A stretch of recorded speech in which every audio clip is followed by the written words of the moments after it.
உழவரை தேடி வேளாண்மை உழவர் நலத்துறை.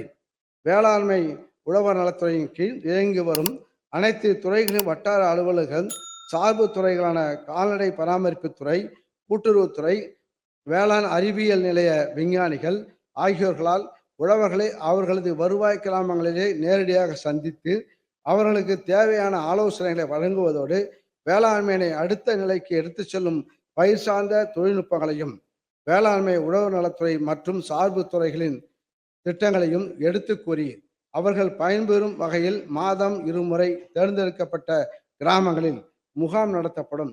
மொத்தமுள்ள 17,116 வருவாய் கிராமங்களிலும் ஓராண்டுக்குள் இத்திட்டம் செயல்படுத்தப்படும். முதலமைச்சர் உழவர் பாதுகாப்பு திட்டத்தில் நிலமற்ற வேளாண் தொழிலாளருக்கு வழங்கப்படும் இழப்பீடு நிதி உதவிகளை உயர்த்தி வழங்குதல். தமிழ்நாட்டில் முதலமைச்சரின் உழவர் பாதுகாப்பு திட்டத்தில் சிறு குறு உழவர்கள், வேளாண் தொழிலாளர்கள் மற்றும் அவர்களது குடும்பத்தினர் பயன்பெறும் வகையில் முதியோர் ஓய்வூதிய தொகை, மகப்பேறு உதவித்தொகை, இயற்கை மரணத்திற்கான உதவித்தொகை, விபத்து நிவாரணத் தொகை, இறுதிச் சடங்கு நிவாரணத் தொகை, கல்வி உதவித்தொகை ஆகியவை வழங்கப்படுகின்றன. வேளாண்மையை நம்பியுள்ள நிலமற்ற வேளாண் தொழிலாளர்களின் வாழ்வாதாரம் சாகுபடி காலங்களில் கிடைக்கும் பணிகளை பொறுத்தே அமைகிறது.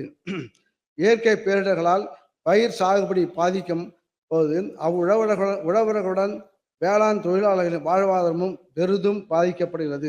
இதனை கருத்தில் கொண்டு நிலமற்ற வேளாண் தொழிலாளர்களுக்கு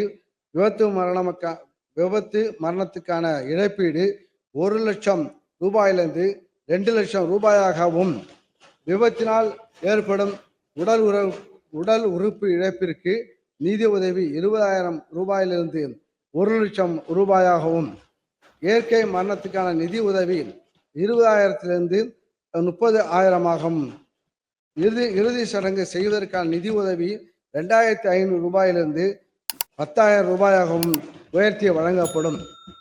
இதனால் விளிம்பு நிலையில் உள்ள நிலமற்ற தொழிலாளர்களின் குடும்ப நலன் பாதுகாக்கப்படும்.